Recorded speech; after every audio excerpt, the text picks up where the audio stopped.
আসসালামু আলাইকুম, আমি মোহাম্মদ হামিদুর রহমান, একজন প্রফেশনাল ফ্রিল্যান্সার এবং ফ্রিল্যান্সিং ট্রেনার। আপনারা অনেকেই আমাকে প্রশ্ন করেন যে আসলে ফ্রিল্যান্সিং করা কি হারাম না হালাল। এই বিষয়টার উপরে আজকে আপনাদেরকে বিস্তারিত বলার চেষ্টা করব।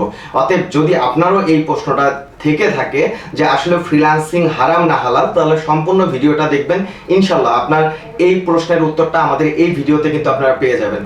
সবার প্রথমে আমি বলবো যে আসলে ফ্রিল্যান্সিং হালাল না হারাম এইটা জানার আগে আপনার জানতে হবে ফ্রিল্যান্সিং বিষয়টা কি, আসলে ফ্রিল্যান্সিং কিভাবে কাজ করে। আমি যদি আপনাকে বলি যে আমরা অনেকেই কিন্তু অফলাইনে কিন্তু চাকরি করি, বিভিন্ন প্রতিষ্ঠানে কিন্তু জব করতেছি, ঠিক তেমনই এই রকম জবগুলোই যখন আমরা মূলত অনলাইনের মাধ্যমে করে থাকি তখনই কিন্তু এটাকে ফ্রিল্যান্সিং বলি আমরা। এবং দেখেন যে আপনি আপনার ক্লায়েন্টের জন্য আপনি কাজ করবেন। ফ্রিল্যান্সিংটা হচ্ছে যে আপনি প্রথমে আপনার নির্দিষ্ট একটি দক্ষতা অর্জন করবেন, সেটা হোক ডিজিটাল মার্কেটিং এর উপরে, সেটা হোক গ্রাফিক্স ডিজাইনের উপরে, কিংবা সেটা হোক ওয়েব ডিজাইন অ্যান্ড ডেভেলপমেন্টের উপরে। প্রথমে আপনাকে একটা নির্দিষ্ট স্কিল অর্জন করতে হবে। স্কিলটা যখন অর্জন করবেন, স্কিলটা অর্জন করার পরে আপনি মার্কেট প্লেসে অ্যাকাউন্ট করবেন এবং মার্কেট প্লেসের বাইরেও কিন্তু কাজ পাওয়ার জন্য চেষ্টা করবেন। যখন আপনার নির্দিষ্ট একটি স্কিল আপনার তৈরি হয়ে গেছে, এরপরেই কিন্তু আপনি কাজে নামছেন। এবং এই যে কাজে নামছেন এই টাইমে আপনার খেয়াল রাখতে হবে যে আপনি কি ধরনের কাজগুলো করছেন। যেমন আমি যদি বলি যে ডিজিটাল মার্কেটিং এর কাজগুলো যে আমরা করছি, আমরা কিন্তু একটি অফলাইনের একটি স্টোর বলেন বা অফলাইনের একটা বিজনেসকে আমরা সম্পূর্ণ অনলাইনে প্রতিস্থাপন করতেছি। যেমন একটা প্রতিষ্ঠান যেটা অফলাইনে আছে, যেটার কোনো অনলাইনে কোনো ফেসবুকের পেজ নাই, কোনো ধরনের ইউটিউব চ্যানেল নাই, তাদের কোনো ধরনের ওয়েবসাইট নাই, তাদের কোনো ধরনের অনলাইনে কোনো অ্যাক্টিভিটি নাই। এই যে প্রতিষ্ঠানটা, তাদের অ্যাক্টিভিটিগুলো আমরা অনলাইনে আনার জন্য এবং তাদেরকে অনলাইনে পরিচিত করার জন্য কিন্তু আমরা কাজ করে থাকি। এখন এই যে আমি যে কোম্পানির জন্য কাজ করছি, সেই কোম্পানিটা আসলেও ইসলাম বিরোধী কিনা, যে সেই কোম্পানিটা আসলে আপনার ইসলামের কোনো ক্ষতি করছে কিনা, এই জিনিসটা আপনার আগে বুঝতে হবে।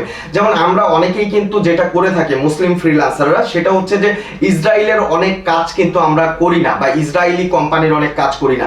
ঠিক তেমনি যদি আপনাকে কেউ বলে যে আমার একটা চার্চ আছে, আমি চার্চের জন্য বা খ্রিস্টান মিশনারির জন্য আমি কিছু ফান্ড কালেক্ট করব, বা আমাদের খ্রিস্টান মিশনারির একটি গ্রুপ আছে, এটা তুমি প্রমোশন করে দাও বা এটা অনলাইন ভিত্তিক করে দাও, সেই ক্ষেত্রে কিন্তু এই কাজগুলো আপনার করা উচিত না বা ঠিক না।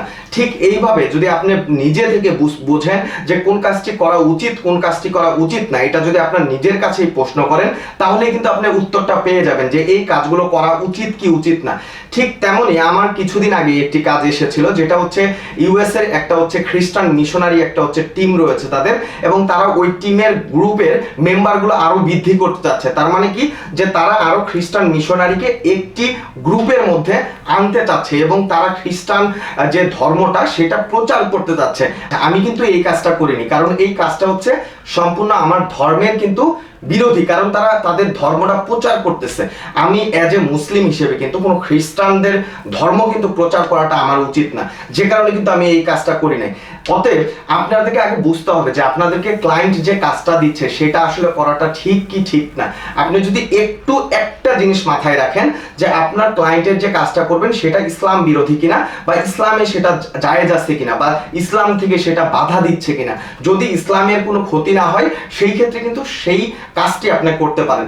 যেমন আমাদের এখানে কিন্তু অনেক কাজই আসে, যেমন বিভিন্ন স্টোরের কাজ আসে, বিভিন্ন কোম্পানি আছে, কোম্পানির কাজগুলো আসে, তখন কিন্তু এই কাজগুলো করতে পারবেন। অতএব ফ্রিল্যান্সিং যেমন হালাল, তেমনই কিন্তু আবার ফ্রিল্যান্সিং হারাম। অতএব হারাম কাজগুলো যদি আপনি অ্যাভয়েড করেন, তাহলে কিন্তু ফ্রিল্যান্সিংটা হালাল হয়ে যাচ্ছে। অতএব আশা করি আপনারা বুঝতে পেরেছেন যে আসলে ফ্রিল্যান্সিং এর মধ্যে কিভাবে আপনি বুঝবেন যে কোনটা হালাল কোনটা হারাম। আমরা যেমন আমাদের জীবনেও আমরা যেমন বুঝতে পারি যে এই কাজটা আমাদের করাটা ঠিক হবে না, এটা হালাল না, এই কাজটা করা আমাদের জন্য গুনার কাজ হবে, ঠিক তেমন ভাবে আপনি যদি ফ্রিল্যান্সিংও আপনি যদি একটু ভাবেন, তাহলেই কিন্তু আপনি বুঝতে পারবেন যে আসলে আপনি যে কাজটি করতেছেন সেটা হালাল না হারাম। আরেকটা জিনিস সেটা যে আপনারা যদি ফ্রিল্যান্সিং করেন, ফ্রিল্যান্সিংটা কিন্তু আপনি নির্দিষ্ট কোনো একটি কোম্পানি বা নির্দিষ্ট কোনো একটা এজেন্টের কিন্তু আপনারা কাজ করবেন না, আপনারা বিভিন্ন কোম্পানির কাজ করবেন। অতএব যখনই কাজ করেন এই জিনিসগুলো একটু মনে রাখবেন যে আসলে সেই প্রতিষ্ঠানটা ইসলাম বিরোধী কিনা। এই জিনিসগুলো যদি আপনি মনে রাখতে পারেন তাহলেই কিন্তু আপনি হালাল যে ফ্রিল্যান্সিং এর কাজগুলো আছে সেগুলো কিন্তু আপনি বেছে নিতে পারবেন। আরেকটি জিনিস সেটা হচ্ছে ফ্রিল্যান্সিংটা যে আমরা যে করতেছি, আমরা কিন্তু ফ্রিল্যান্সিং এর মাধ্যমে কিন্তু একটা বলতে গেলে জব করতেছি, যে রিমোট জবের মতোই, যে কোনো একটা কোম্পানি আমাদেরকে কোনো একটা প্রজেক্ট দিচ্ছে, সেই প্রজেক্টটা কিন্তু আমরা আমাদের ঘাম ঝরিয়ে কিন্তু আমরা সেই প্রজেক্টটা কমপ্লিট করছি এবং আমরা কিন্তু সেই প্রজেক্টটা কমপ্লিট করে আমাদের ক্লায়েন্টকেও কিন্তু খুশি করছি। অতএব আপনার আরেকটা জিনিসও মনে রাখতে হবে, আপনি যে ফ্রিল্যান্সিং করছেন, আপনি যে কাজগুলো করতেছেন, আপনার ক্লায়েন্ট খুশি আছে কিনা। আপনার ক্লায়েন্ট যদি খুশি না থাকে এবং ওই ক্লায়েন্টের টাকাগুলো যখন আপনি নিয়ে নেবেন তখন কিন্তু এটা হারাম হয়ে যাচ্ছে, তখন কিন্তু এটা হালাল হচ্ছে না। অতএব প্রথমেই আপনাকে প্রফেশনাল ভাবে কাজ শিখতে হবে এবং কাজ শিখে আপনি যদি আপনার ক্লায়েন্টকে প্রফেশনাল ভাবে কাজগুলো করে দিতে পারেন, ক্লায়েন্টকে খুশি রাখতে পারেন এবং যদি আপনার ক্লায়েন্টের কাজটা যদি ইসলাম বিরোধী কাজ না হয় সেই ক্ষেত্রে আপনি সম্পূর্ণ হালাল ভাবেই কিন্তু উপার্জন করছেন। অতএব এই জিনিসটা নিয়ে আমি আশা করি যে আপনাদের মধ্যে আর কোনো কনফিউশন থাকবে না। ইনশাল্লাহ আপনারা যারা স্টুডেন্ট আছেন বা যারা মূলত হচ্ছে চাকরি পাচ্ছেন না তারাও কিন্তু ফ্রিল্যান্সিং শুরু করতে পারেন। আরেকটি কথা সেটা হচ্ছে আমাদের যে ফ্রিল্যান্সিং ইনস্টিটিউট বিডি, এখানে কিন্তু আমাদের কোর্স ফি ছিল মূলত হচ্ছে 12,000 টাকা। সেখান থেকে আপনাদের কথা চিন্তা করে আমরা কিন্তু কোর্স ফি মাত্র 7,000 টাকা করেছি। অতএব এটাই আপনাদের জন্য উপযুক্ত সময় যে 7,000 টাকার বিনিময়ে কিন্তু একটি প্রফেশনাল মানের basic to advance digital marketing এর কাজগুলো আপনারা শিখতে পারবেন। অতএব যারা আপনারা স্টুডেন্ট রয়েছেন, যারা আপনারা মূলত কাজ পাচ্ছেন না, বিভিন্ন জায়গায় বিভিন্ন অফিসে আপনারা হচ্ছে ইন্টারভিউ দিচ্ছেন কিন্তু চাকরি হচ্ছে না, তাদেরকে আমি অনুরোধ করব যে একবার হলেও ফ্রিল্যান্সিং এর দিকে আসেন, ফ্রিল্যান্সিংটা শেখার চেষ্টা করেন। ইনশাআল্লাহ আমি আপনাকে কথা দিচ্ছি যে আপনি যদি ফ্রিল্যান্সিং শুরু করেন আপনার চাকরি খুঁজতে হবে না।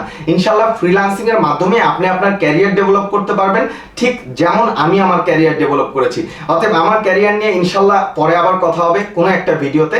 অতএব সবাই ভালো থাকবেন, সুস্থ থাকবেন এবং যদি আমাদের ইউটিউব চ্যানেলটি ভালো লাগে অবশ্যই সাবস্ক্রাইব করে দিবেন। অতএব সবাইকে আবারও ধন্যবাদ জানিয়ে আজকের ভিডিওটা শেষ করছি। আল্লাহ হাফেজ।